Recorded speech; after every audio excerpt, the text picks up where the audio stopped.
So the robot can move in a known environment, and then it can keep track the location using real odometry, but the position will get uncertain. And this process, we call that so-called motion update. Motion update. And then a second case is if you have some extrinsic sensors, this sensor will help to provide some observations. This is called a perception update, right, or observation update. That leads to the uncertainty will be dropped. You will be more certain about the actual robot's position, and the whole process has been explained as a process of filtering. This is sort of filtering process. It's a Bayesian filtering process. Later today, we can summarize this process as a special case of a common filter, and also we'll explain what's the general Bayesian filtering. So the overall process, I won't track into the detail. It's only nothing else than you have some prior, and you have some likelihood. Is a prior. You have some likelihood, and the multiplication of prior and likelihood is proportional. Obviously, this is like the joint distribution, right? Joint distribution of the location and observation. So that will lead to the posterior. Right? It's proportional to this. This is likelihood. This is the posterior.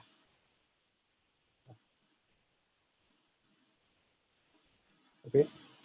So this process is clear. And what the probabilistic approach provides is finally a belief. Right? The belief is belief on X, and extend that equation is nothing else than the X and all the observations, map, control. Right? Right? It's a P of X given observation, map, and control. In a known map, right? If you know about the map. If you don't know about the map, then we can drop out this M.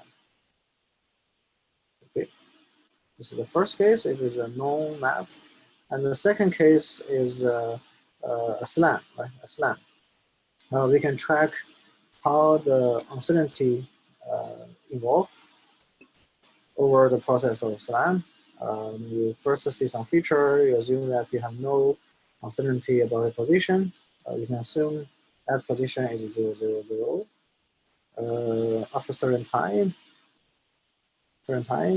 and then you start to accumulate information from the environment by observing the features and also accumulate some errors. Right? The information is not a good thing. Also, you accumulate the error due to the odometry uncertainty.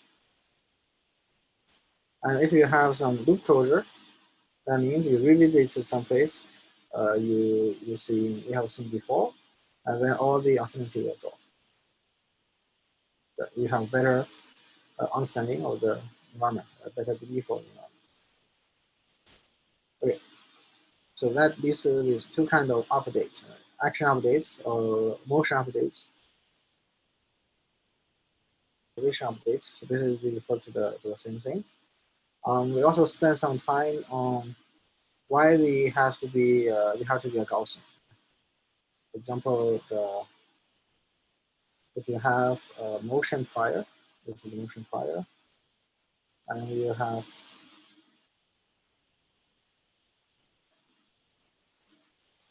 so this motion prior is accumulated travel distance, for example, on the odometer or any. Another input will be this likelihood. Right? If you multiply this to distribution, and you will get shrinked uncertainty, right? Shrinked uncertainty. So smaller uncertainty, that means better precision, better belief, higher belief in the destination. Okay. And then that's where we roughly stopped, right? So the solution of this filter-based or the probabilistic this localization problem, you need some initial probability distribution. Initial distribution. This distribution can be uniform if you have no idea about where you are.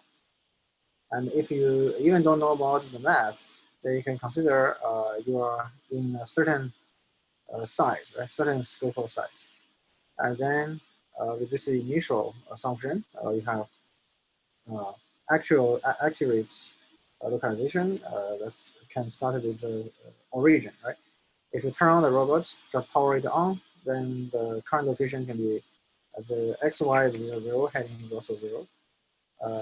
That's some common assumptions you can take.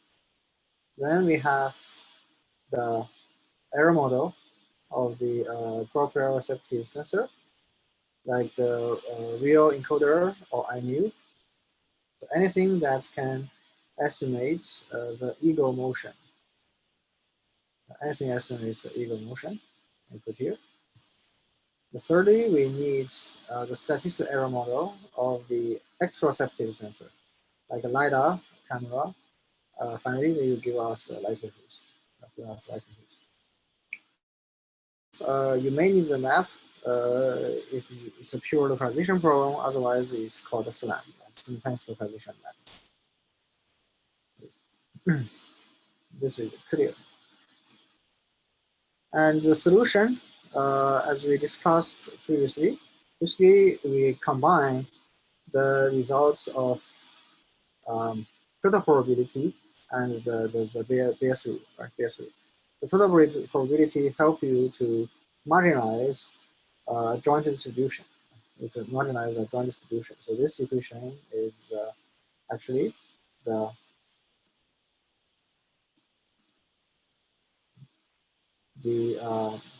marginalization, sorry, marginalization over y, p of xy, right? So we marginalize from the joint distribution. This is called total probability, theorem total probability. Also, the Bayes rule, we can change from a causal reasoning, like given the location, then you should know about what you should see. Like given a location of the robot, I know the robot is here, and I know the actual x because this x can be precisely 1.0 meter. And then the observation, maybe use a LiDAR to see the distance to the wall, right? And this distance give me something we call that y. Right? So we want to know the p of y given the real location, and then this is the likelihood. Right? This likelihood probably looks like if you know the true x, and then it's a Gaussian. This can be the likelihood. And px is a prior of the location over the general evidence. Okay. So if we look a little bit more deeper into the two updates, by decomposing the belief of the previous time, of course, the previous previous belief at xt minus 1 give us a good starting point, right? Maybe previously we just powered it on, then the previous belief is just 0 at location 0, 0, and with a 0 uncertainty. Still, at a certain, after you running the robot for a certain period of time, and then you have some uncertainty in the belief. That's something you believe.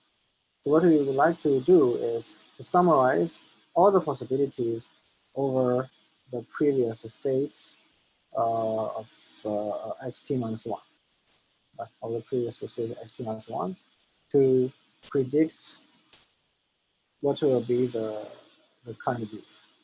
What will be the current belief. This is a motion update, action update. So if we draw that in a, if we draw that in the sketch, it's like if you have your previous belief x2 minus 1, let's say that's in 2D case with this uncertainty, and then at time t, you want to compute what will be the updated belief from the action update. So we need to consider every case in the previous belief, and then assume if that's true. If this belief is true, this special case, for example,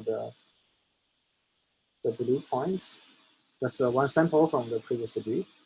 And if that's true, and we need to apply exactly the same motion, same control of ut, right? Same control of ut, then where it will arrive at, right? To where it will arrive. So based on the previous position and the control, and what will be the updated position? Okay. So, and that need to what? Need to summarize all the cases. That means summarize all the cases in this circle. Summarize all the cases, and then that will give you updates. Give you updates. Then you have then you have the prior for the next for time t. For time t, you have to do prior. This bar just shows that this is the prior, and that prior, you can see that is nothing else than what consider all the cases in belief is convolve. It's a convolution. It's a convolution. So this is like a cross variation of the motion, right? Of the motion. So if I know the previous position with this control, what will be the new distribution of the road condition? Okay, this is the measure.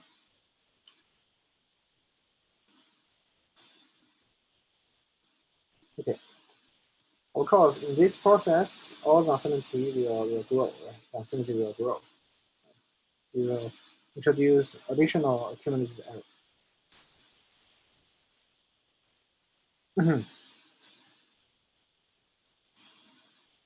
And then the perception updates will help you to get a better estimation using the perceptive sensor, because this is if this is a Gaussian, and this observation model is again a Gaussian, and this product give you another Gaussian. This Gaussian is a smaller variance. This variance will drop. This product. So the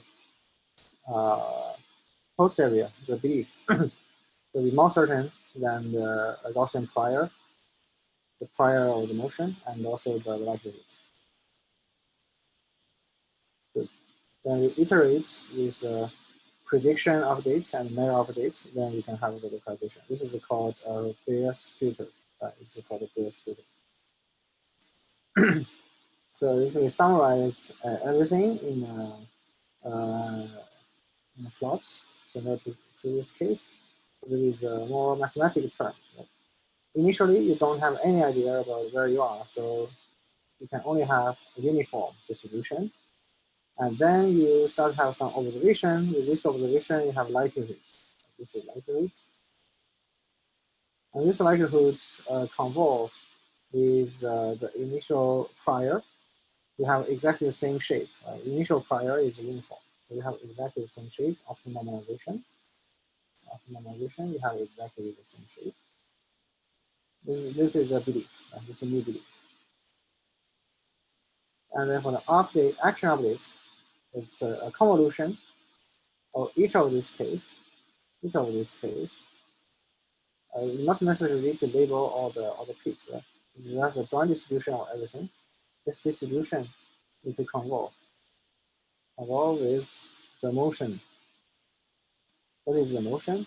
If you say that you're moving 1 meter forward, and then the probability of this x given the u, right? It's something like this, right? You moved 1 meter to the right, and that's the xt minus 1 as the region. And this is x minus 1 plus 1 meter, and this is some uncertainty. And this uncertainty, this plot will convolve with the figure on the right. So that's why the result getting smooth, getting more smooth. This result is smoother than the likelihood. In the further updates, you can use the iterative method to iterate with action updates and perception updates. So finally, you will get some distribution with distinguishable localization results, as long as the environment is 100% symmetric.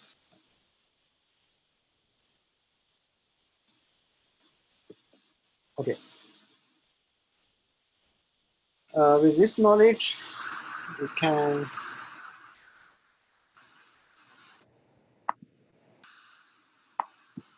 have a look at some of the questions.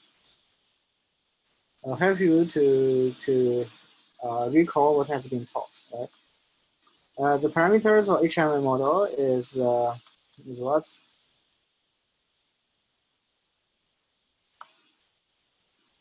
The transition matrix, observation matrix, initial state, and the current timestamp. What are the parameters?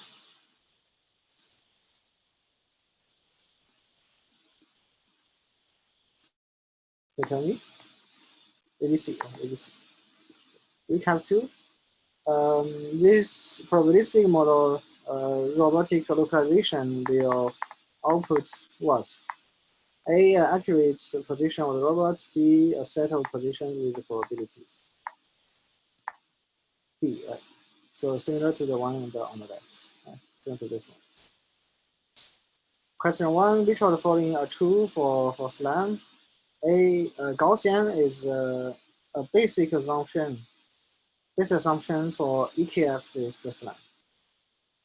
Gaussian is a basic assumption for EKF is the SLAM. Is this true? True, right? True. Why that's true is we took some time to explain. No matter for EKF or other Bayesian filter, the idea is to have a smaller and smaller uncertainty. Right? The simplest form is a Gaussian. A Gaussian no matter it's a unitary Gaussian or multivariate Gaussian, the multiplication of Gaussians give you a Gaussian, and with a smaller variance. Right? That's the foundation why EKF can work. Also, the convolution of Gaussians is also provided Gaussian. Right? Okay. B, the prediction and measurement updates perform iteratively. True, right? True. So a discrete state space help reduce the complexity, computational complexity, and help with the memory complexity. What do you think? Compare with continuous states. If you can discretize that, it should be true, right? Okay. Question 2. Here are two typical distance measure to the sensor characteristic. That means given a true ground truth, let's say for the first case, ground truth is 2 meter something, 200 something. Second one is 3 meter or something. But these are measured from two different kind of type of sensor, right? The first one is a laser. The second one is a sonar. But what are they? They are nothing else than the observation model. They give you the P of Z given X. Just the P of Z given X. What are the peaks on the right? What are peaks on the right?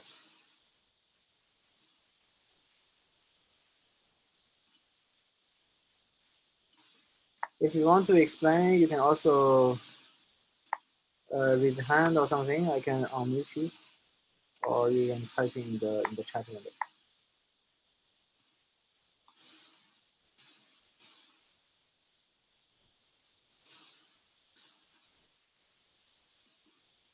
What are these peaks?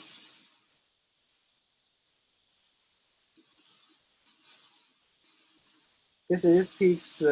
What they refer what do they refer to? They refer to if the ground truth is 2 meter.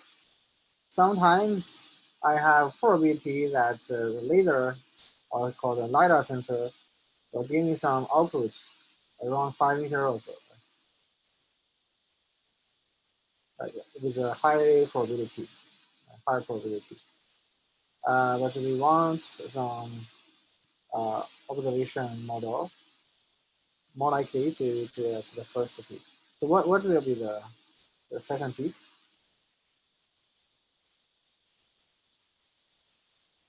What are they? What's the reason? The maybe cause outside the range of the constructive interference, reflection, refraction.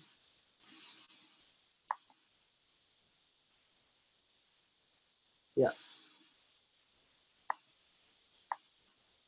So what are they? They should be definitely we are out of the detection range, right? Out of the range, out of the range. Because every sensor you have a maximum measurement distance, maximum measurement distance. Because what you can do, no matter for lidar or sonar, we have a special lecture to introduce what's lidar. So you modulate the signal, right? Modulate signal, and then the signal will be transmitted out, and then it may hit on some wall, and then it will bounce back, right? When they bounce back, you what? You will receive a delayed signal, right? How do you measure the distance? The distance, basically, I want to measure this delta s. This delta s can be translated into the distance measure. So the modulation frequency in this case really matters, right? Really matters. The modulation frequency. So that will determine the range. Right? That will determine the range. Good, because this delta s will definitely be smaller than a cycle. It's smaller than a cycle.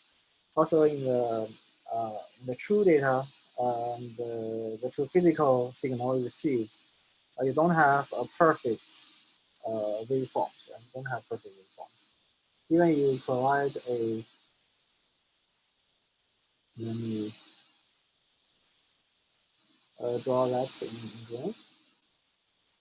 Maybe the receive signal is not the red one, but much worse than the red one. Sometimes it can become quite bad, and you need to uh, distinguish where will be the peak, then use this peak to help with the distance measure. And the typical method we use is this approximation. Approximation. So you see on the left side that the blue curve is the characteristic that you measured. So you try to use a Gaussian-like shape. Yeah, try to use a Gaussian-like shape to mimic the distribution.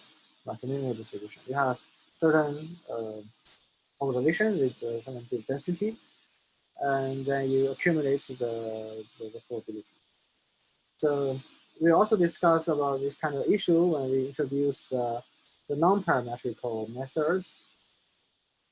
For example, the sampling. Sampling, you will encounter such issue. So if the regional data is not a Gaussian, then how can you really find out distribution? Then you can get this distribution. So in this special case, these peaks on right side because simply it's auto range.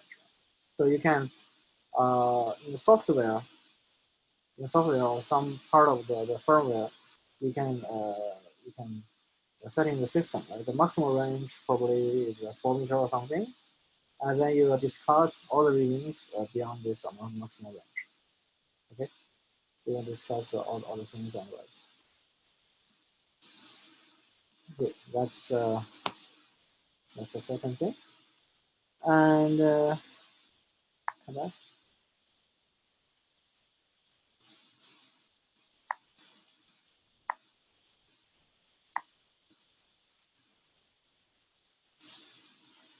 We can see that we have Markov methods or common method, common filter method. So essentially, um, nothing else than set of filtering. Set of filtering. You provide a prior, then this prior multiply with likelihood, and then that will lead to a posterior. So when we discretize the environment into cells, into finally get a grid. This grid is over x, y, and theta. So you can see this is a constructed structure. This is a structure. X direction, y direction, and theta defines the resolution you want or this orientation, right? Or the heading robot. So if you want to localize the robot, it's about what? It's about to fill in a number to each of the states. Here, maybe there's a probability of 0, 0, 1, 2, 3, or something, right? And if the robot is around here, and then in local neighborhood, you have some probability of 0.3 something, and but that's a peak, right? You have a high peak in this. Maybe you have multiple modes of this distribution. So the result of localization will be this set of distribution of the beliefs.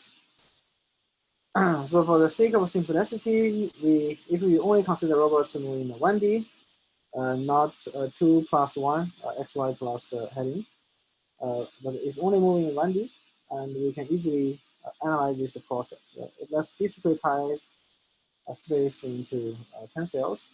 By the way, what will be the rule? What do you think will be the rule to tessellate this environment? So if I provide you a scenario like I want to have a cleaning robot, this cleaning robot can handle the localization in the room, and then what will be the size? What will be the size of each cell? What will be the size of the cell? So finally, our localization is not in a numerical float number, right? It's not a fraction number, but really about currently the robot in one of the box, and then the box also is associated with the heading, right? You have the x, y, theta. So finally, the output will be a distribution over x, y, theta, right? So what will be the size of each cell of these cells? What will be the size of the cell?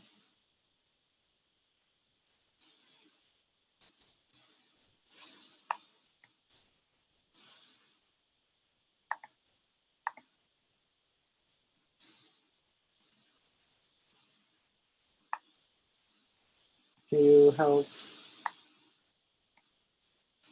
make some assumption? What will be the size of each cell if we test its environment and we want to do localization of the, let's say, cleaning robots, or kind of a service robot?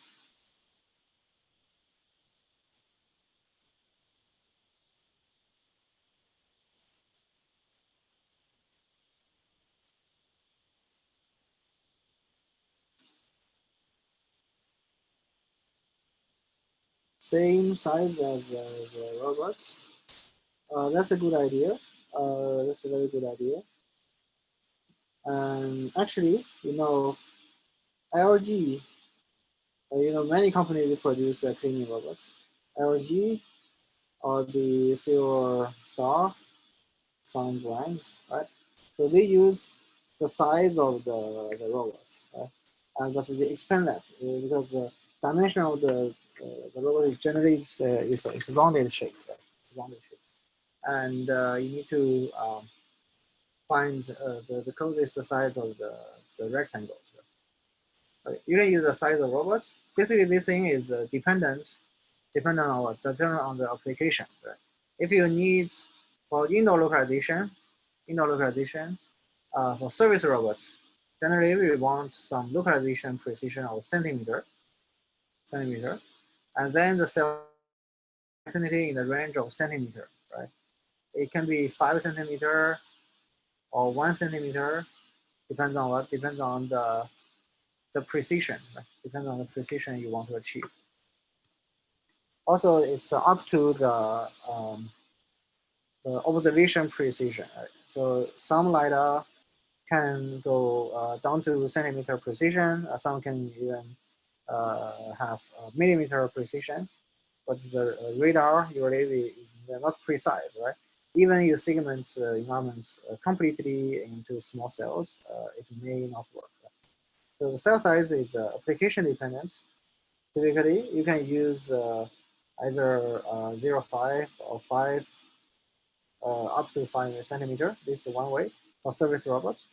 And for cleaning robots, the existing successful stories, like for the LG cleaning robots, reduce the size of the robots. Okay, but you get the idea of the dimension, right? It's not that small for each side, for each cell. So if we can cancellate this 1D space into 10 cells, then the idea is nothing else than to localize where is the robot now in each cell. Right? Similar to the previous case, you don't have the point estimation, but you have a distribution. Right? A distribution. Maybe have different numbers. Right? If it's more likely here, or less likely here. So you have a distribution. Right? You have a distribution span around this cell wall. Good.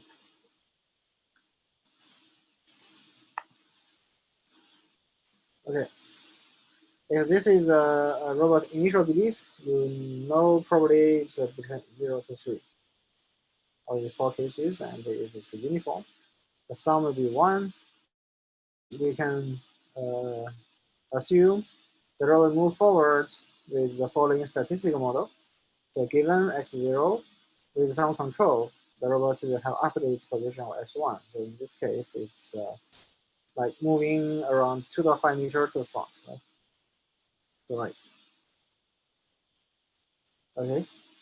Or you can say we have 50% each of the chance to go to 2 or 3. Then do what? You do a convolution, right? You convolve the belief in A with the motion model.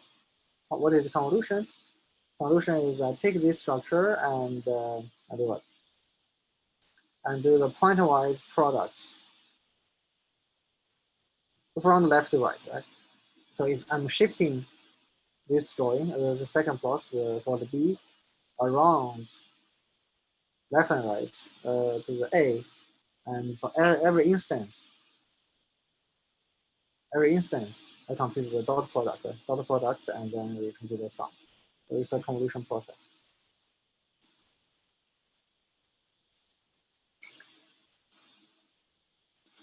This solution, given by the cross correlation, is a convolution around the B. So finally, get this structure. That means if previously you have a uniform distribution of the robot location like this, when you apply such a motion, and then that's the well, this is the motion update, right? It's the prior.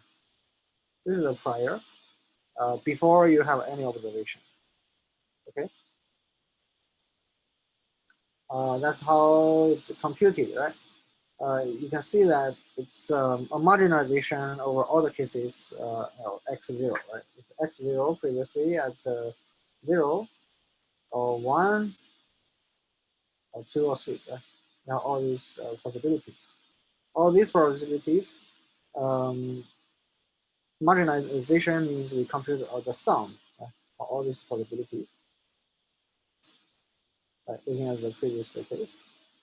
All these possibilities to have the probability that this x1 thing after 2, 3, 4, 5, 6 every case.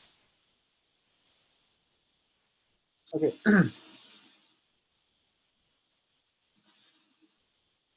it's nothing else than the total probability over x0, over x0.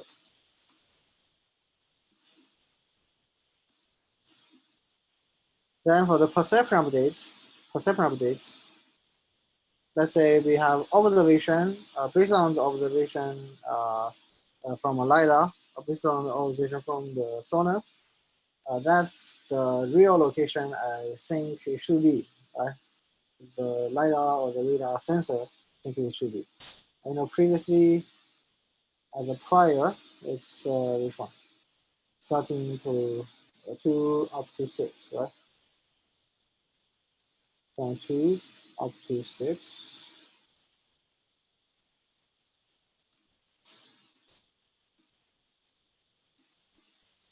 Yeah, here.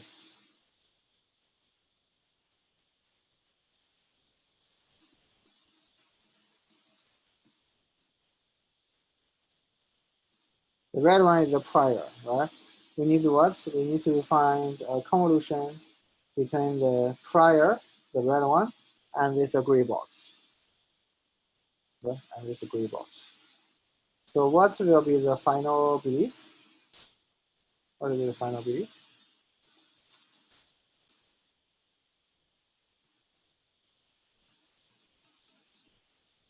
So every time you need to move one of the structure, like the gray box from left to right, and you compute the dot product, and there's a sum. There's a sum. So I leave this as an exercise because usually it can be a quiz, but I'm still trying to figure out how to deal with the quiz, right? Especially how do you submit the quiz. So I leave this as exercise to yourself, and hopefully you can finish after class, right? After class.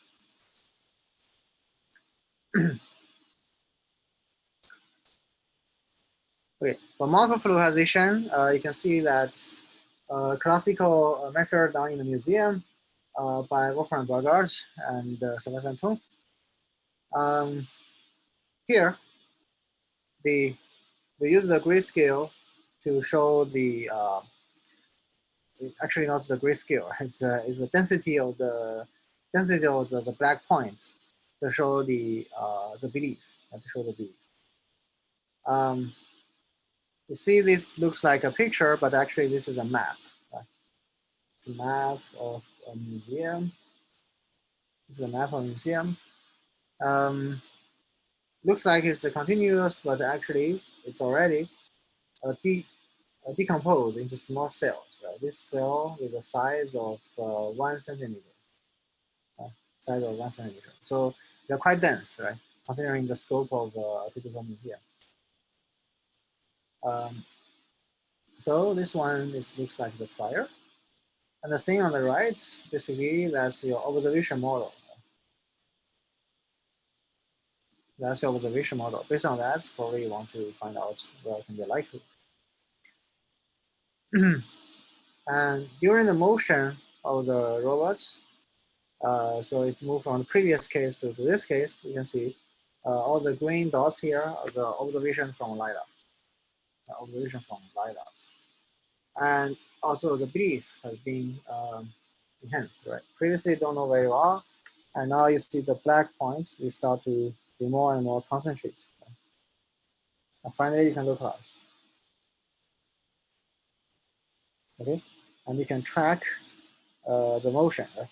You can localize and use the localizer position as a prior, and keep updating uh, the the belief, and then you have the position tracking. Okay, so we run that in real time. So somehow this is an example of gene mapping. If you don't know about gene mapping, you can go to Google or whatever to search for ROS gene mapping. Also, you can search for the ROS navigation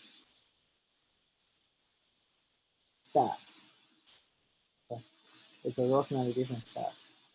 And in this example, you see when you move a two-dimensional robot in the environment, you can construct a map in real time. Construct a map and relocalize yourself. And also, you can detect the obstacles and register everything on the map. As a typical color annotation is the white place with a free space, and the blank part, that obstacle. The gray parts will be the parts you don't know. It's the online. Okay. There's the red ones or whatever. So these are the online obstacles. The online obstacles. Good. That's the example of GRP. That's also using the method we talked about.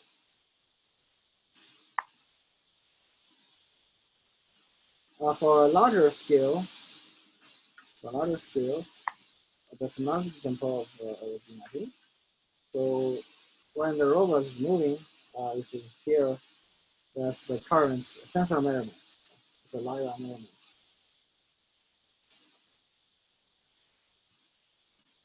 Based on the sensor measurements and the odometer, it tries to localize. And whenever there's a loop closure, it will try to update the global map. See the small change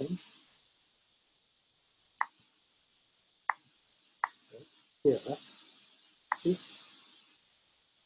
from here, and there is a snap, right? Snap in this local area. From here.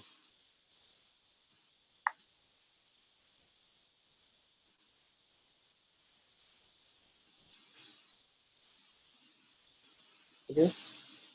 So why this is the case? Because there's a sampling-based method, sample-based method. So we will have a special topic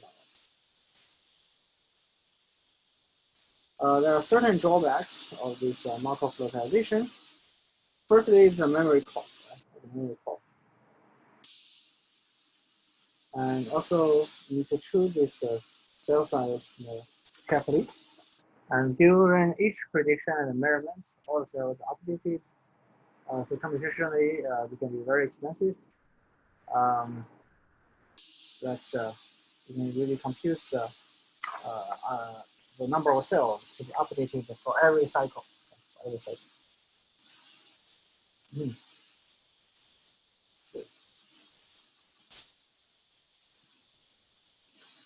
And I'll give you another example. You can check our Run Lab website. And if you go to learning, there is this one.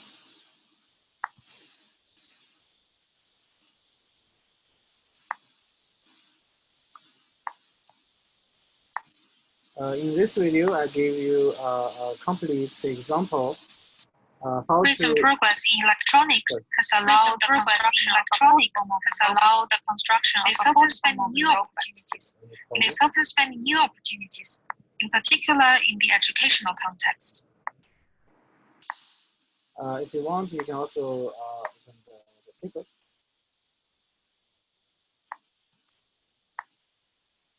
That's where we use inexpensive sensors serving these inexpensive robots. That means we use the ultrasonic, the infrared on the bottom of the robots. You know about the infrared sensor because it's just cast some IR infrared signal emitters around, and then you try to detect the received signal strength, so that you know what's the distance, roughly, what's the distance from a robot to its to the surface, from a robot to the surface. Also, it depends on the reflectivity of the surface. If it's a white color, it's easier to reflect. So the intensity you see will be stronger. If it's a black color, then this intensity will be much weaker, right? Much weaker. Sometimes you get a zero feedback. So given that knowledge, we use exactly the same frame we have been discussing in the lecture. Right? So with additional modification, for example, the motion model, to localize robots. First, I can play you the video, and then also we do a full evaluation on the problem. I will first play this video.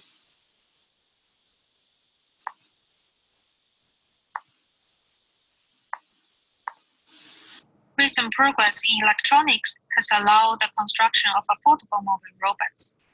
This opens many new opportunities, in particular in the educational context. However, the lack of long-range sensing abilities has prevented these robots from performing global localization without external aids. This severely limits their use, for example, to teach spatial reasoning or develop artistic activities. In this paper, we propose a solution to this problem, using only infrared ground sensors, dead reckoning, and the visual pattern on the ground. Our approach builds on a recursive Bayesian filter, of which we demonstrate two implementations: dense macro localization and the particle filter-based Monte Carlo localization. Both implementations allow accurate localization. It is demonstrated here on an abstract painting. Our system works on a large range of images, from random binary patterns to children's drawings. In this video, the robot localizes itself after traveling a dozen of centimeters. If kidnapped, the robot will quickly relocalize itself. These results show a solution to the localization of inexpensive robots. By enabling a new range of educational activities, it strongly increases the value of robots' computer. You get the idea, right? So you see, that's how we decompose the space into x, y, and theta, up to the application necessity, right? So the map itself is not necessarily this blank white, not necessarily this a black white pattern. Right? Actually, the cell size is not this black white. Cell size is a little bit smaller than this. So we can use arbitrary drawing. Black and white shape is only to have a more distinct feature. So if you check the infrared feedback, when it's on a blank color, then you get some near to zero observation. Right? From that, we train what is the T of Z given X. Right? We can train this library model. Another thing is we try to study the motion model of this differential drive robot. Right? You have a left view, right view, and then the motion model is kind of simple. And then we build up a probabilistic model to then we calibrate those parameters, and finally merge everything, and you have the localization on a very large scale compared to the size of the robot, a large scale localization. So we can use special pattern, or this one is just some arbitrary drawing. It's just draw something on the canvas, and then with this color, we translate this color, the different grayscale, to the P of the Z given X, right? To the observation model. And then that model help us to multiply if you have the prior, and then you get this kind of posterior. You can see initially, you also have multiple allow accurate localization. Initially, you have multiple solutions. You don't have a high peak, a very high peak like a later case. So initially, you have all the possibilities here and there, and finally, the probability will converge. The reason is, as we explained, the reason is just if you operate on Gaussian, we have assumptions on Gaussian, so the product of Gaussian will be smaller and smaller. And here you have some kidnapping problem. Later when we have the lecture in sampling, we will also take other examples to explain. Good. That's another example. If you are interested in the engineering detail, especially how do we calibrate the odometry, how do we calibrate the infrared sensor, like from the grayscale to the P or the Z, given the grayscale or something like that, then you can read the paper. You can read the paper. So this paper has the full evaluation of this problem. Also, we test that over different drawings.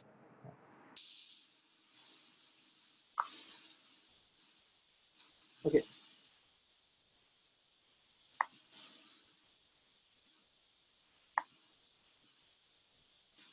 That's the so-called Markov localization. Markov localization. As you can see, you need to update each cell every time. Right? Each cell every time. Every step, probably, with the 30 by 30 meter, you need 32 million cells to be updated. So it's a high consumption computation. And also higher consumption in what? In the memory cost, right? Memory cost and the computation. And then if you don't want to bother too much about the initial states or the involvement of the updates, you can also use other graph-based methods. And nowadays, more and more people are trying to use a graph-based method. It's born from the intuition that SLAM is nothing else than a sparse graph, right? It's a graph with the key positions as nodes, and also the features in the environments, they are also nodes. And then you want to build up some constraints, right? These constraints, like between these robot poles, you have delta x, x and x, right? Between the robot and the M, you have delta x and M. Then you have what? Have kind of a set of constraints, a set of nodes. Then what? Then you do the global energy minimization, right? What is the energy we talk about? Because we can consider all the constraints is nothing else than a set of springs, right? All the springs. Finally, if you have overall optimization, then all the springs they should be in a more relaxed situation. In a more relaxed situation. And the solution of this kind of graph model also many, right? The range from the regional GPO, etc. GSAM something, ISAM, so many sort of solvers, right? Many solvers about this. So it's getting to be more and more the mainstream, but the problem is it only tries to get the global optimal. Right? It only try to get the global optimal. If I give you this string structure, uh, I want to have all the strings be relaxed. Right? But even some of the previous prior knowledge, as in this case, if they are perfect, even these measurements they are perfect, the error only have at this turning maybe you accumulate a large error, maybe due to the observation error or some feature or some feature matching, you get some error here. And after that, you keep track, have very good tracking of the pose again. So these errors,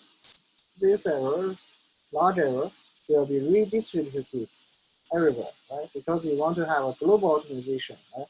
Globally, you want the minimum energy. So very hard to detect these artifacts points, right? These exceptional points. So optimization itself, sometimes this optimization inference process is also important. Right? And typically, you only wish to look at minimum. Right? Typically, only wish to look at minimum. Good. And the strength over each spring can also be built by as an observation model or this motion update. Right? So like these springs, they are more like a motion update. like the motion updates. Every time you get a new view from X, along with the direction of X, and then the relation between the position and the feature is more like the likelihood, more like likelihood. So graph-based method compared with the filter-based method, you only care about the final overall minimal energy. Right? So only care about the final minimal energy. Sometimes some local detail can be overseen. Right? You neglect this local detail. But indeed, these methods they are much faster, right? Because you only aim for a single minimum solution compared with the Bayesian method, Bayesian filtering method, you need to keep tracking the states, keep tracking states. And if you combine the Bayesian with a particle filter, then you need to have more and more space and computational cost, right? Because you need to keep multiple copies of the assumption. I basically think if you combine the graph SLAM with the particle filter, is also a good idea. I don't know whether anyone has done that. At least it's one way of thinking to further enhance uh, the, the efficiency and also the overall optimal solution. Good. That's uh, that's about the graph-based memory. I want to give you a quick introduction. Yeah. So so far we introduced the Bayesian filtering. Bayesian filtering. Um, we use online estimation, especially localization as an example. If we summarize over the lectures past 2 weeks, we can see that Bayesian filtering, the objective can be you can estimate some value along a time according to observation, and also you can take the control into account. Right? That's the four features of the Bayes filtering of the online estimation. HMM, we also spent more than 1 week, more than one week's lecture in HMM. In that case, compared to the typical Bayes filtering, it's no control, no control. And the space, they're discrete. So you only have a series of state machine, whether the current at the moment is a state 1 or 2. It's a discrete, right? It's discrete. And it's about the time series. We consider time series. So that means typically for HMM method, you need some kind of ticking system, right? You need a tick, right? Maybe this tick also depends on the application. If you have a tracking program that takes maybe a little bit faster, for a long duration process, it could be much up to the choice.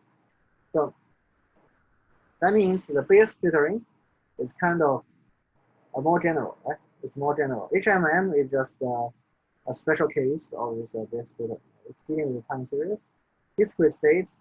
So if you can deal with the continuous states and discrete states is not an issue. You don't have any actual control. Right? You cannot actually change the state. Bayes filtering, you can have this opportunity. When we draw everything into the graph, and you can see more similarity, right? The only difference is the control U, the control U on the right. That's if you have zero control, then this is nothing else than the HMM. It's the same as the HMM. Then the solution, in terms of the solution, we know the inference of the HMM cannot be done in a straightforward way, right? In a straightforward way, that means we compute the joint distribution of everything and then marginalize out the unnecessary random variables. If that's the case, then the product, right? The product of multiple probabilities will lead to numeric instability, right? And the computation is intractable. A Bayesian filter has a similar issue. So the general idea in either case is to use the Markov assumption and try to use the finding out the d-separation using the tails of the arrow, to locate where are the d-separation, and then use the first order Markov assumption. See, all these are first order Markov assumption to simplify the computation, similar computation. And in this process, both cases can be understood on the process of dynamic programming. This guy is iteratively computed. That means you can reuse the previous steps to the similar to HMM.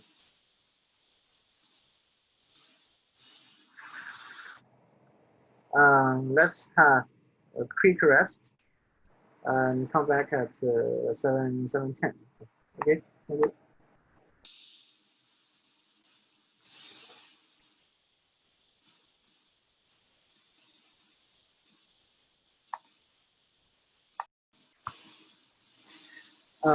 We introduce the Bayes filtering. HMM is just a special case of Bayes filtering where you don't have the control, and the states now getting as a discrete, getting discrete. This Bayesian filtering deduction or the inference, the idea is similar as HMM, similar. So you have the transition model, you have observation model, but the transition model in this case, very specially, you have a command. Right? You have a command to consider the command.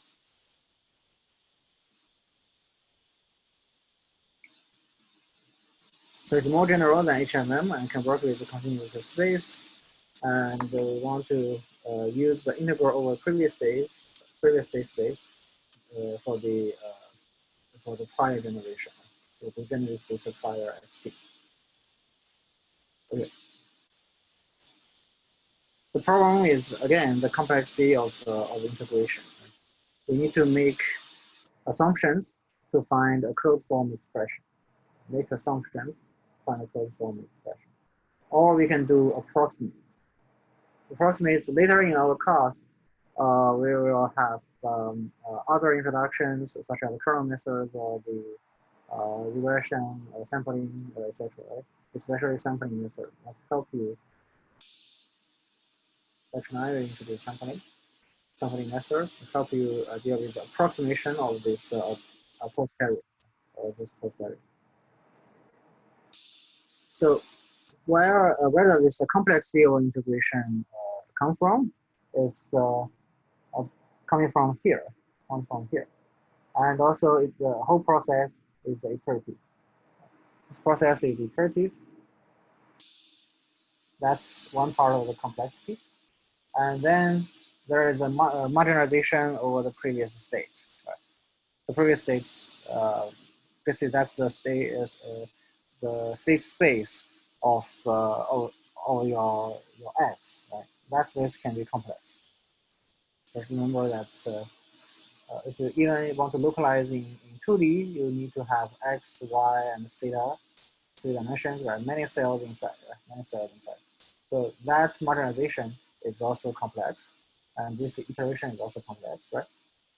So this is the problem we need to solve. If we really want to use the Bayesian filter, let's say, in a smarter way, right? Otherwise, there's no solution.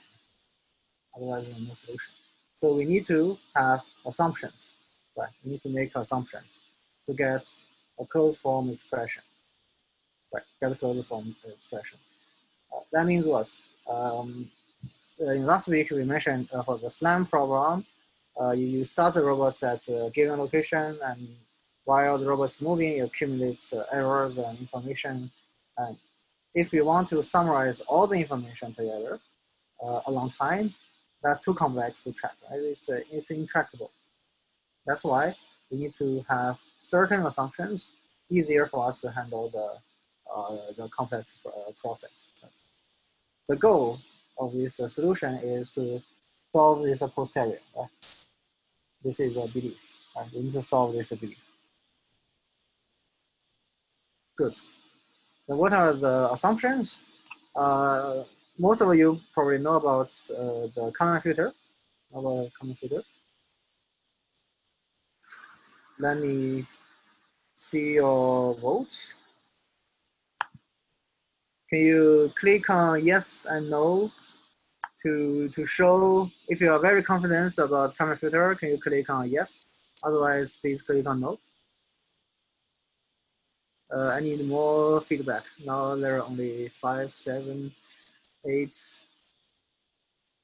Continue 1. Sorry, now I will no. So far I get 14 no, 0 yes. 15 no, 0 yes. Okay.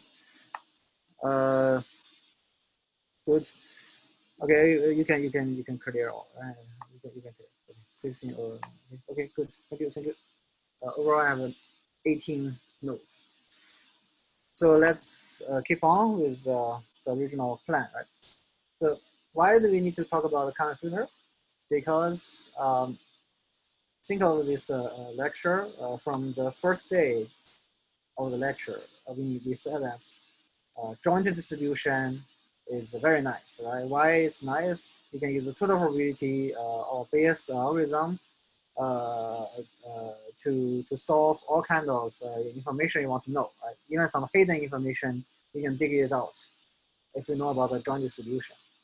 And then we introduce the graph model to help you explain what is a joint distribution and how do you obtain a joint distribution. It's basically the product over all these arrows. And then we use the model HMM to show you an example. Okay, that's how you can use a graph to represent a joint distribution and use that joint distribution to help compute some states, right? Do some state estimation. Then the problem came, right? The problem is computationally it's intractable, right? It's intractable. The complexity is so high. So we need a dynamic programming, right? Need dynamic programming. So even with the dynamic programming, you still encounter the problem, the previous page. You need to deal with the iteration. You need to deal with, right? You need to deal with the iteration. Is the first thing. Secondly, you need to deal with this marginalization. Right? So both cases, they are computationally complex and the memory cost is high. Okay, that's why we talk about these assumptions. If you have the following assumption, then you don't have to track all the history of the progress, and you don't need to deal with the marginalization anymore. Right? This sounds very nice. Sounds very nice. So that method, a typical example is a common filter. Right? It's a common filter. That's why we start from the simple to the more complex case, right? So you can use the common filter to represent this localization process or tracking process or whatever. Just show that this is quite a generic algorithm.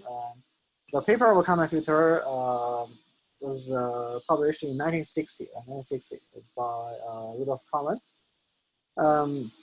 The main assumptions or the main properties of a common filter is, firstly, it's a special case of the Bayesian filter, right?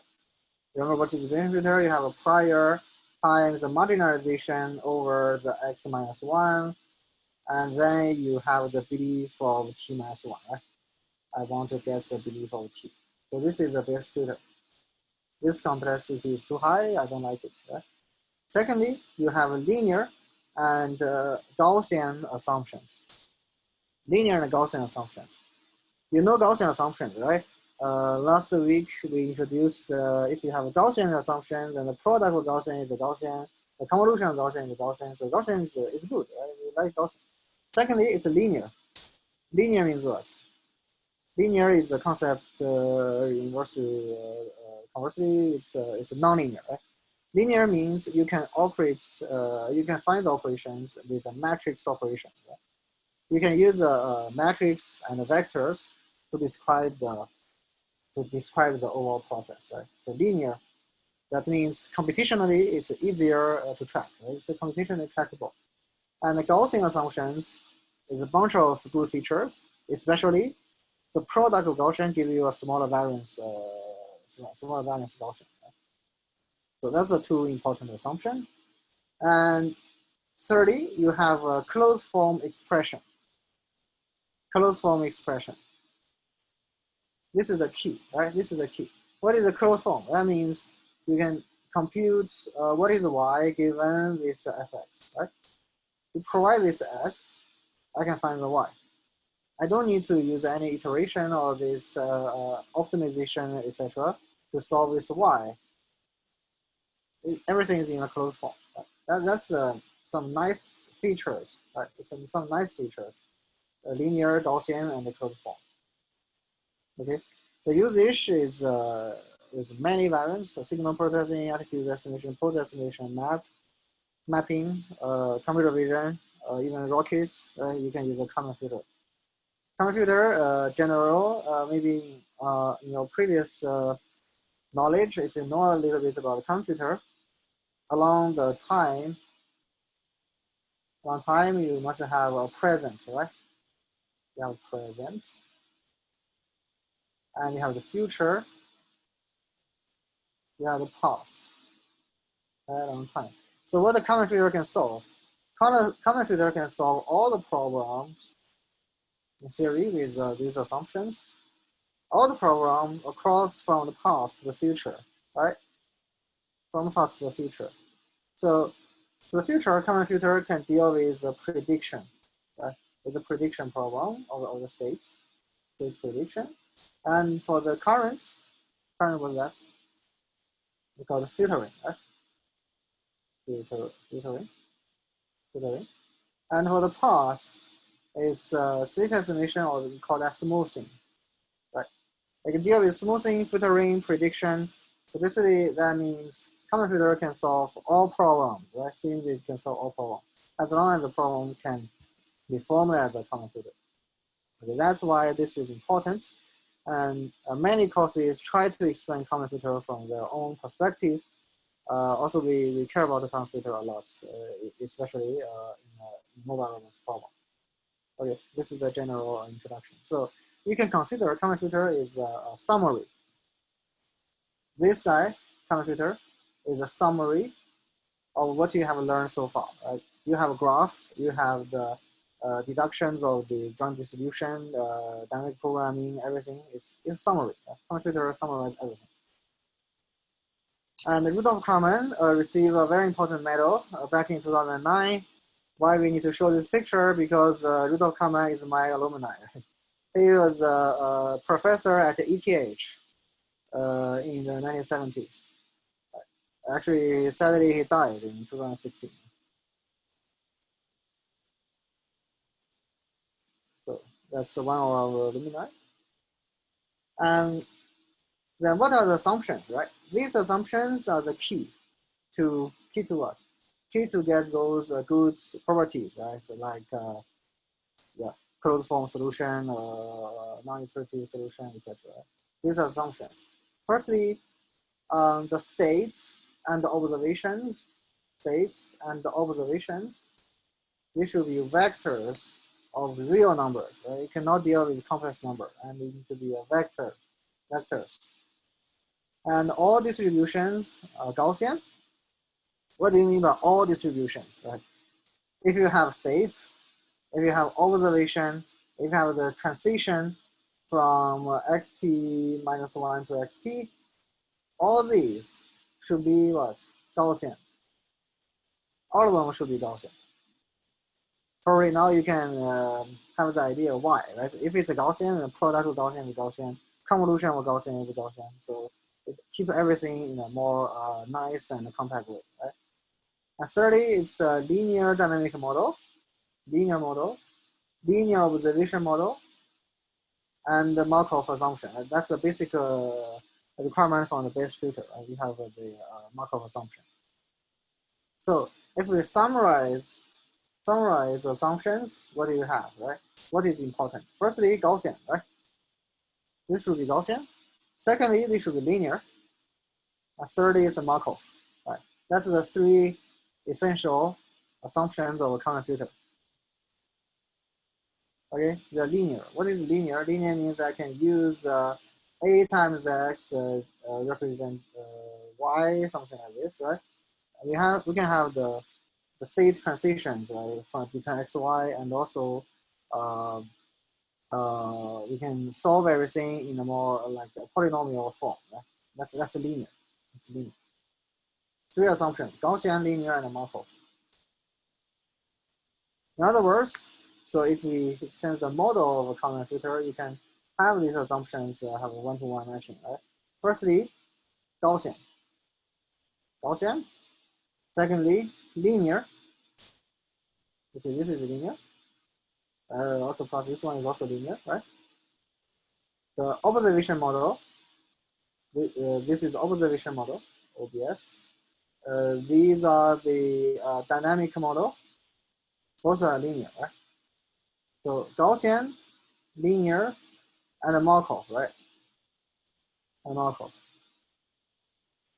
Why this is Markov? Because you have what? Xt minus 1, xt plus 1, and then what? You have z t minus 1, z t u, right? ut minus 1. This is the plot we typically take for the Bayes equation. So we only care about, if you don't want to know about xc, then we don't care about all the history. We don't care about all the history because what? This dot deseparates the rest of what between xt minus 1 to xt, right? If you know about xt minus 1, you're good enough for xt. Sorry, xt minus 1 and ut, right? You need to know both. The ut and this xt minus 1 why? Because this dot deseparates the rest of the world. Right? This tail deseparates the rest of the world. That's why this is Markov for the updates. Also, this is Markov for the z. If you want to know from the z, I want to compute xt, then I only need to know about xt. Right? I don't need to know about xt minus 1 or anything else. Right? That's why this is Markov. So from the two equations, you can see Gaussian, linear, and Markov, right? All these three features. Then what are they, right? What are they? First is n is a Gaussian distribution. The mean is this guy. The sigma, the covariance is Q and R. Q and R. So for F, B, H, all these matrices, Q and R, they are the covariance matrix and the covariance matrix. The first thing on the state, second one is on the observation. Okay, this is clear. This is very clear. Good. This page, for this page, remember three keywords, right? Gaussian, linear, and Markov. Next, then we look at the model. Right? Look at the model. Firstly, the transition model. We show that the involvement of the states, right? What's the probability distribution? What's the probability distribution? This distribution means if it's a robot started from, this is p of xt minus 1, previous states, I move with a control ut to a new state, right? This state is a p of xt given xt minus 1 and ut, right? This is clear. This is clear. How can you realize that? How can you realize that? I consider this motion depends on two factors, right? First factor is the states may change itself. State may change by itself. Secondly, the control will directly apply as the effect on the states. So in the mobile robots example, what is F? F is probably just the identity, right? The robot won't move if you don't give me control, right? I don't move if there's no U, so F is identity. It's just a 1. And the B is the relationship between the control and the robot state. Robot state depends on what is the state. What is the state? Good. So if the state, in this case, is not the position as we show here, and if the state is x and x dot, what will happen? What will happen? Then when you change the states, let's say we talk about the state at the t plus 1, sorry, t, given the state of x dot at t minus 1, then what will you have? Firstly, it's something like I want to have but I want to keep the previous position, then plus the control, right? This is the control is nothing else than delta t. Okay. Okay. Then that's the update of x. And how about the x dot? How about the x dot? If you consider x dot is not moving and nothing to do with this x, so you have a 0 and a 1, right? So this is the transition. This is what? This is the f. Okay. This is f. And you can take out this delta t, and we have to find this linear model from the previous xt update so the previous xt minus 1 update to xt. Right. That's how we define this f. Okay, and this guy need to plus the b times u, right? And the u is a control, and you need to check how much is the control is on the speed or on the location, right? Then you can write out the formation of the b. So this is the transition model.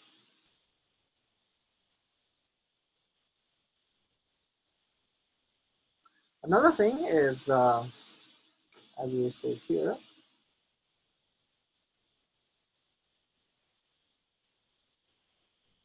is the Q, right? Is the Q. So what is the Q? Q is said as it's the model of the uncertainty, right? It's the uncertainty of the state. Right? It's uncertainty of the state. So what is the Q? Q basically is this guy, right? This is a Q. Q is the dimension of this guy. So if it's a 2D case, then Q is what's the dimension? 2 by 2. Right? Clear? Because we need the model. We need to model the the uncertainty, right? So what is the uncertainty? If the uncertainty looks like this, it's like this. Then what is a Q? Q is a 2 by 2, 2 by 2 covariance. This covariance, firstly, you get some sigma first dimension, second dimension, sigma 1, sigma 2, 2, sigma 1, 2, and the sigma 2, 1, right? From here, you can see that, well, what is sigma 1, 1? Sigma 1, 1 is seen looking marginalization in this x1 direction, right? X1 direction. So looks like this one. It's a sigma 1, 1. Okay.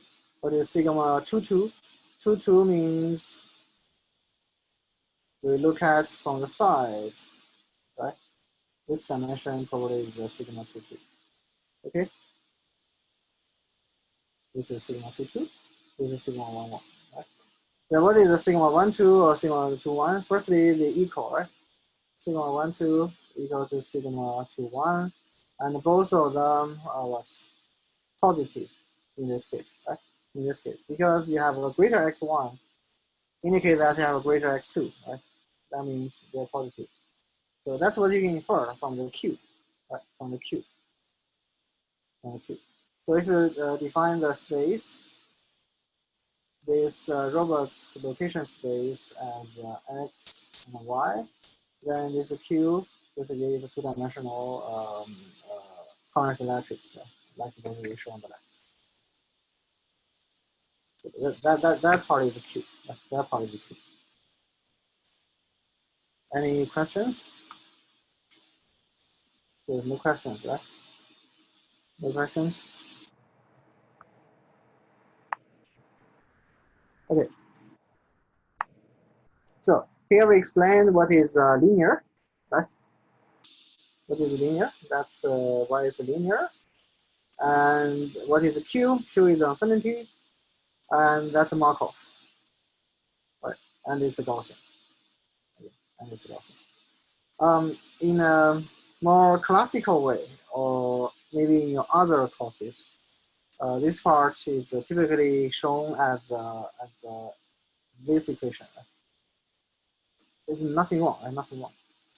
With this equation, just not specifically identify W is a Gaussian, right? You can write everything together, then use the first equation. Use the second one is also fine, but you need to denote that this W is like so-called white noise.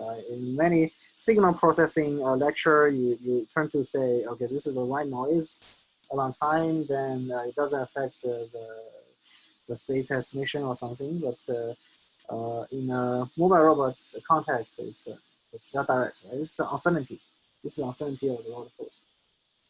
You don't know where you are, so you just draw some eclipse. This the dimension of the eclipse is just a cube. It's a 2x2 matrix. Okay. Similar for the observation model. Right? Similar for the observation model. That means given the x, what you should see, right?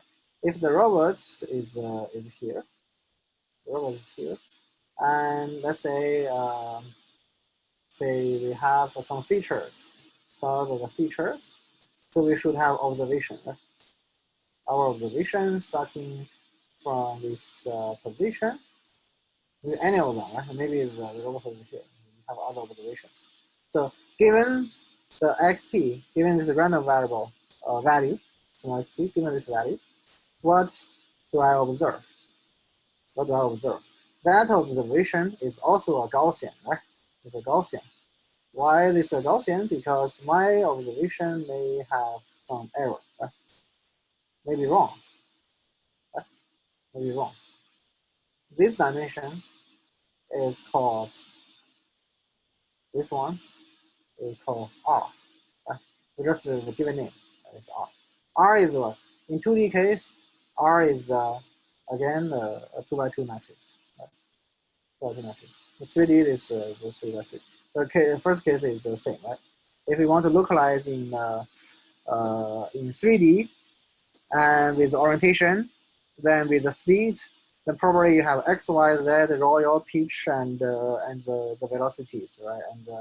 And the angular velocities. So with all this, depends on the size of the x. Depending on the size of x, you have a dimension of q. Right? You have dimension of q.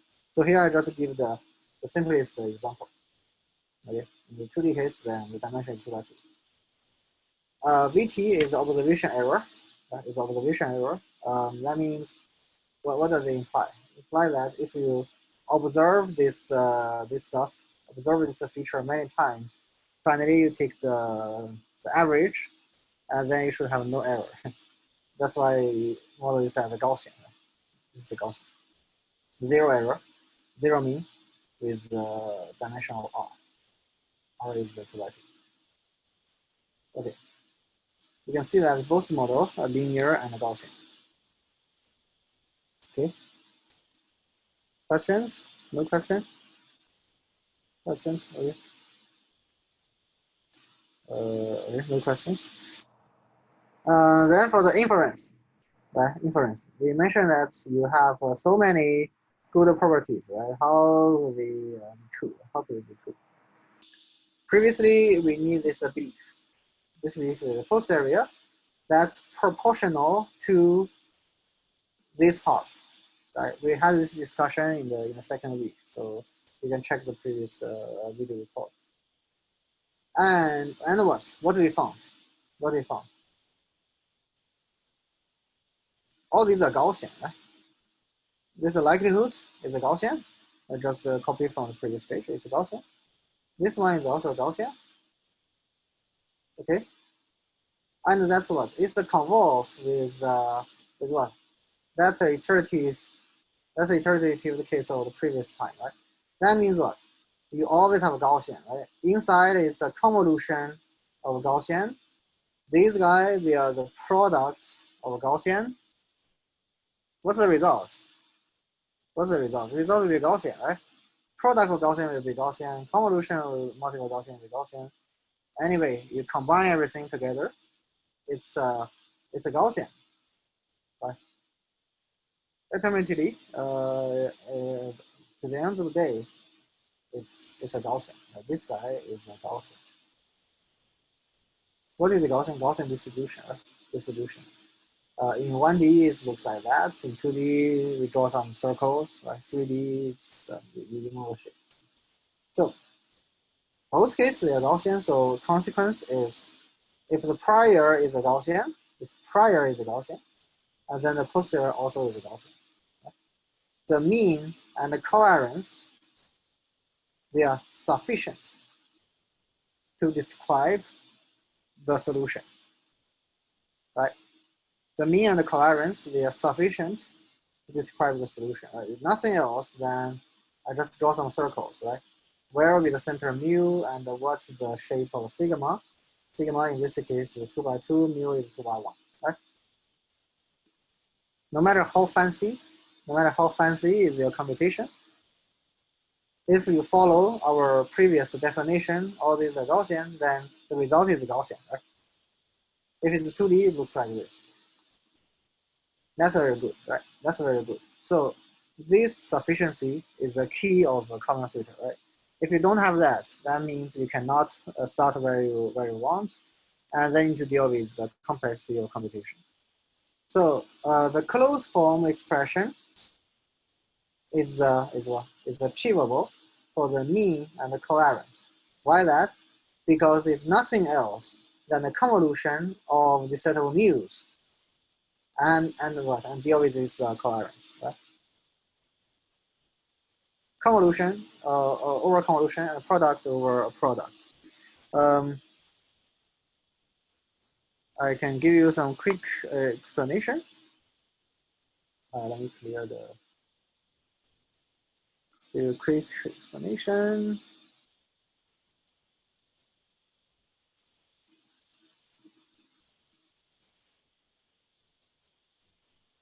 Multiple Gaussian.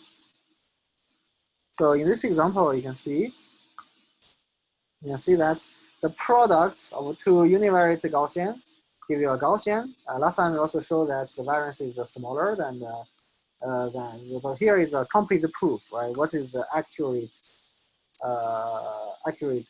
variance and mean? The product of any unitary Gaussian also is a Gaussian, right? And the product of multivariant Gaussian that give you a Gaussian, multivariant Gaussian. Convolution of two, let's see this one. Convolution of two unitary Gaussian also give a Gaussian, right? What's the convolution result? If you convolve this f and g, f is a Gaussian with mu f and sigma f, g is mu g and sigma g. So if you compute the convolution between f and g, what will be the mu, right? Because the mu is the sum, right? And sigma is this guy. Okay. As a result, the summary of this quick analysis, you can see that everything is a Gaussian, right? Everything is a Gaussian. And that's mean and variance will be sufficient to describe it. So that's very important, very important. So Gaussian feature is very important. And you have a closed form, right? Closed form. So in the convolution, it's this guy convolve with this guy.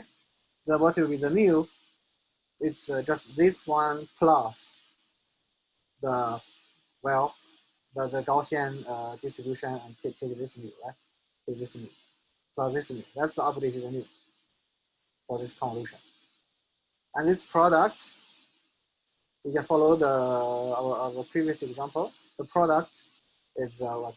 The mu, you have, I forget. So we have two mu's and it should be mu f mu g over mu f plus the mu g, right? Should be this one. It will be mu f mu g over mu f plus mu g. right? Something like this. If I remember correctly, it should be the case. That's the new mean and the new variance.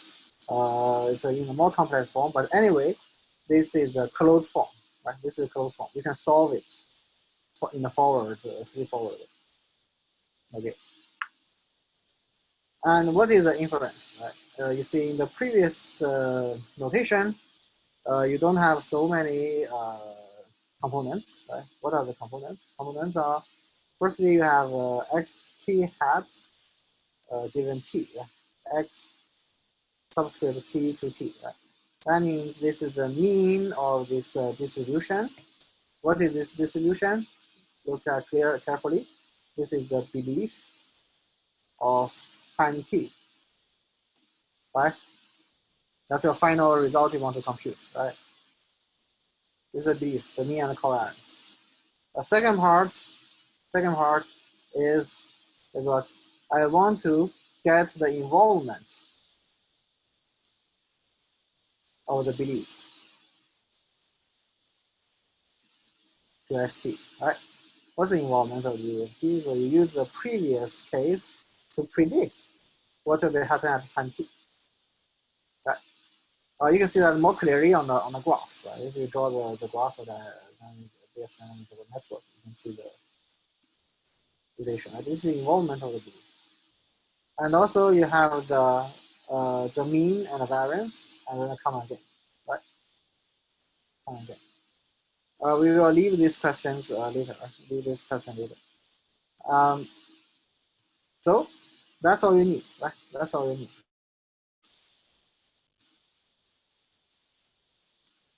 What is the prediction? Prediction, we mentioned that that's time t minus 1.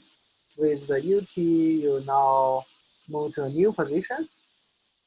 That's t. And the ut, which is xt, t minus 1 xt. So the prediction is based on where I was at the t minus 1 given t minus 1. So that's my previous belief, right? This is the belief of t minus 1, right? Basically, it's what? This plot. Okay? This plot. There's a blue circles here. Okay? Then this guy need to plus the BUT, right? Because I have some control, UT. Then the B help me to find the transition from the tail to the new center, right? New center.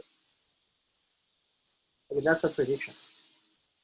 Then how the covariance change, right, from the previous circle to this new circle? How this happen? How does this happen? And then that's this one, this one. How do you understand that equation? Firstly, you have f times the previous covariance multiplied with the f transpose, right? F transpose. Why that? Right? Why that? How do you understand this? What is the covariance? Covariance means it's a second order distance, right? Second order distance in terms of uncertainty. That's why it should be a second order operation, right? So you should have 2f, 2f. Okay, it's a quadratic form of f. So it's the quadratic form is FFT, right? It's a quadratic form of f. In the middle, previously it's I, and now I change the basis from I to the previous variance, right? The previous variance. That's why you get the T.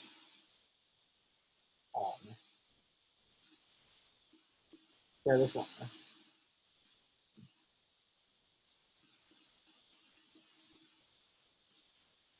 This is P T minus 1. Okay. You write it completely is this guy. T minus 1. And this is what we want is it's the T given T. But before you have the observation, then this is the T given T minus 1. Okay, it's a T given T minus 1. Okay, this is a prediction. It should be clear. Okay? Any question, you let me know. So how the states change, right? How state change? That's my previous robot location. I will move to the new location by Control U.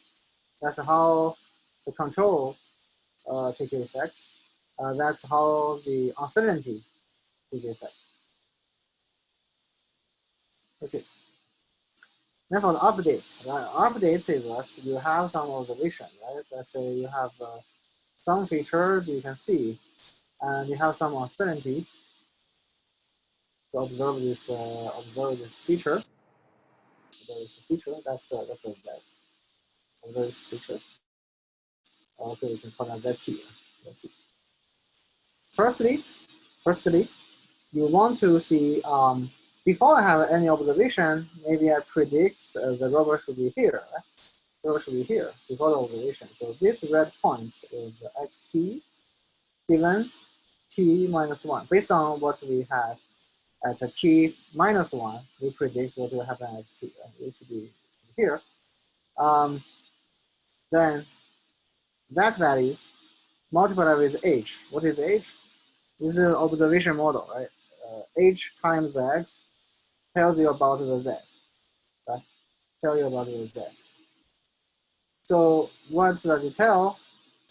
Let's say if presumably you are at the red point, you should observe a z, right? That's a z you should see. We call that a z hat, for example. That's a z that I should see. But actually, what the sensor tells me is the real zt. What the sensor tells me is the red distribution. Right?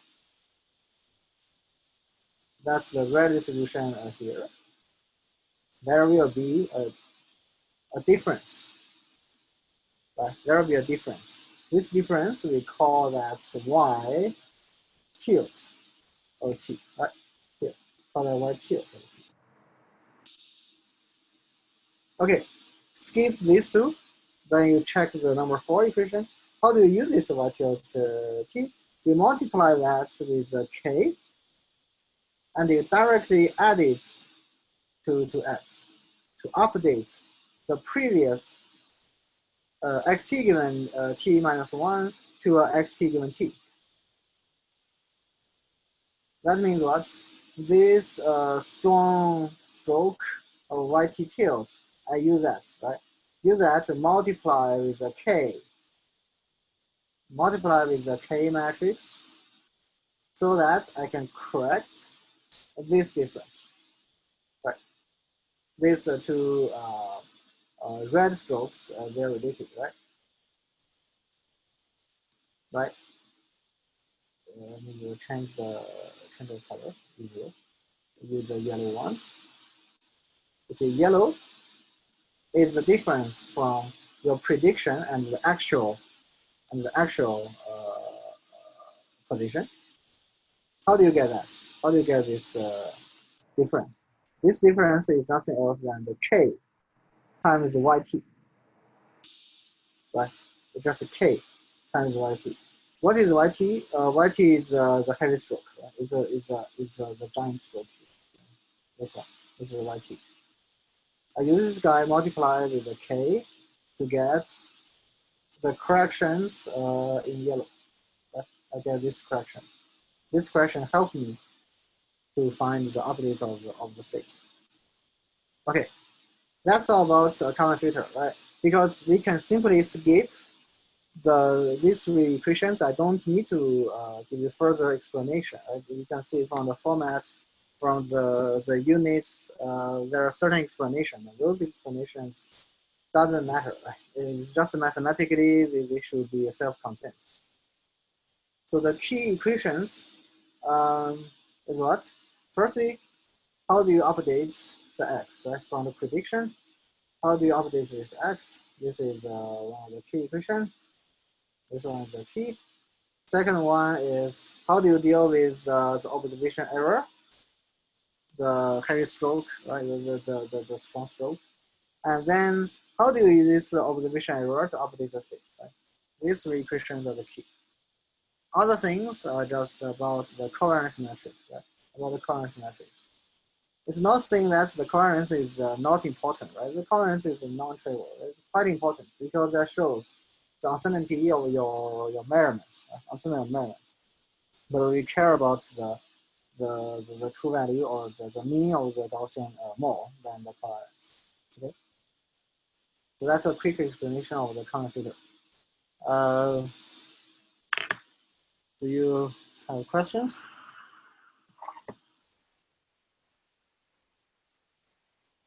Do you have questions? Okay. The process is simple, right? From previous xt minus 1 given x minus 1, that's your previous estimation. I use a control, right? This control bring me to some red dots to this red point. I don't know how to give a pointer. This one. Yeah, this one. This control take me to this point, to this red point. And then what? Then I make an observation, right? Observation of this z hat. Z hat. There is some error between this prediction and the actual observations at t. Then make use of this difference, the red strong stroke. You make use of that difference to compute how can I correct my state estimation of xt. Okay, how do I correct? Then this is a ratio. Right? Nothing else than the ratio because everything is linear. That ratio is a k. Right? That ratio is a k. Then other equation about how do you compute the k, how do you compute the s, etc. So clear, right?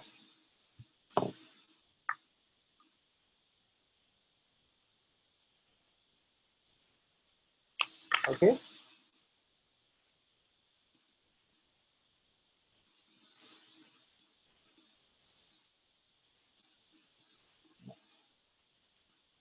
Wait.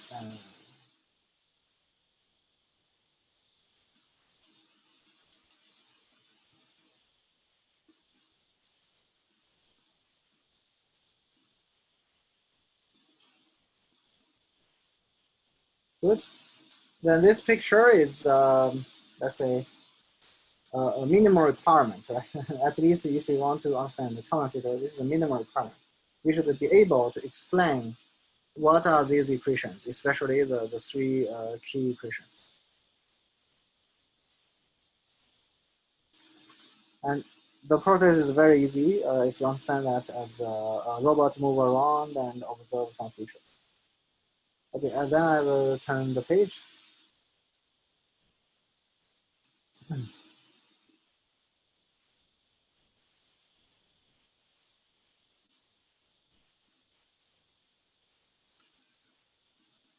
Example, right? Example. Again, we take the example of robots move. My pen.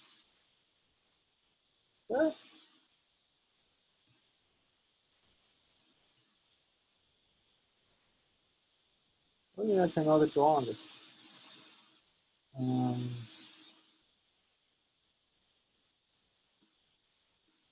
And I'll come back. So consider robots move just around a line, a one-dimensional robot. One-dimensional robot. Starts the robot position is xt. The robot position will be xt, and you can add some control, right? You can add some control u of t to update that to xt plus 1. That's the update the position. And also you have a third person view, which is the observer. Right? This observer, maybe say that's red. I observe this is where the robot should be, right? There are some observations. This is the ZT. So the black part is the system itself. It will evolve, right? It will update. Every time you use a new control U, the robot will move to the right side. And then every cycle, you can have observation of that. So we take the following specifications. Firstly, the f is 1, b is 1. That means what? You have the update of xt is f times st minus 1 plus b times ut, right? It's 1 ut plus the q, right? Q is uncertainty. So everything is 1D. Everything is 1D. So that means you just give me a control. Give me a control. I add this control to my previous position, then that's it. This is the system transition. But the observation is even simpler. Everything is 1, right? So zt is hx, just x, right? Plus some uncertainty. Okay?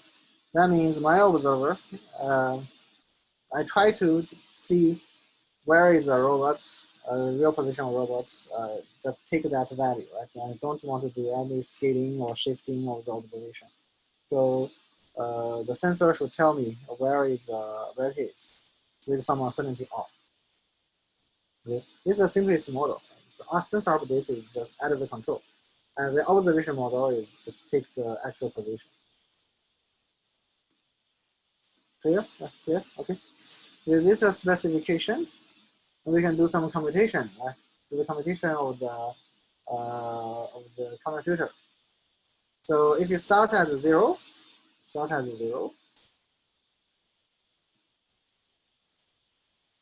and 0, uncertainty is 1. Right? Uncertainty is 1. That means let's say emitter, let's be 1 meter uncertainty. Then we give it some control. We move the robots 1 meter to the right. Yeah, we move it 1 meter to the right. This is the U1 is 1. It should be there, right? Should be there. Then I have observer. This observer sees this point and say, okay, you arrive at 1.1. Okay, you arrive at 1.1. And with this knowledge, you can already update all the common filter. Right? You see the prediction.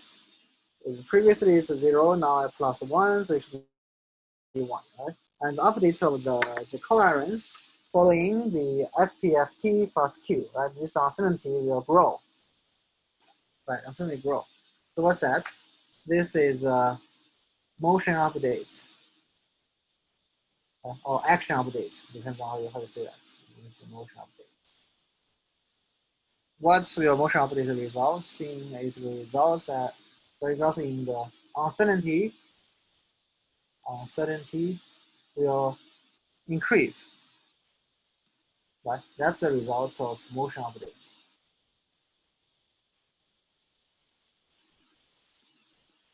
Good. And then we do the observation update, right? Observation updates. So I consider because the control is 1 meter to the right, then this guy should be 1, right? Previous I'm at 0, then this guy should be 1. But the third person view of my sensor tells is at 0.1, sorry, 1.1, 1.1, so there will be a difference. Right?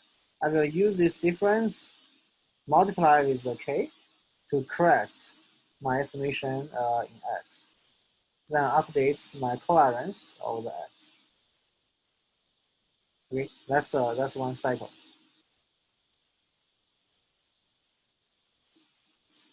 And you keep doing this, Let's say you apply a new control. This control again 1 meter, but you observe 2.3, below 2.3, starting from this state, You see 1.067 plus 1, so it's 2.067. And this P has been increased, right? Previously it's this one, and now you have additional some observation Q, right? Observation assignment Q, which is 1. So it's 1.67. And then that's the difference in your predicted observation and the actual observation. That's corrected by this K, then you have a new estimation and the new variance.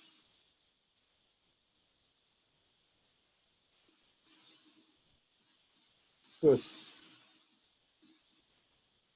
That makes us feel much better, right? Feel much better because previously when we talk about the belief, we see the equation is too complex, right? You have prior, the likelihood, a prior distribution, a likelihood, yeah, the P of that given X, something like this, right? And marginalization over X1, and then it's nothing else than the prior. Prior, that means is the update from the xt minus 1 and u, so this is the P, right? Times the previous belief. Yeah, if it's x1, if it's t minus 2. That equation is said you need to compute convolution, production of many small probabilities, etc. It's a pain, right? Now everything is much clearer, much clearer. You just follow this equation and then you can compute this update. So this is the power of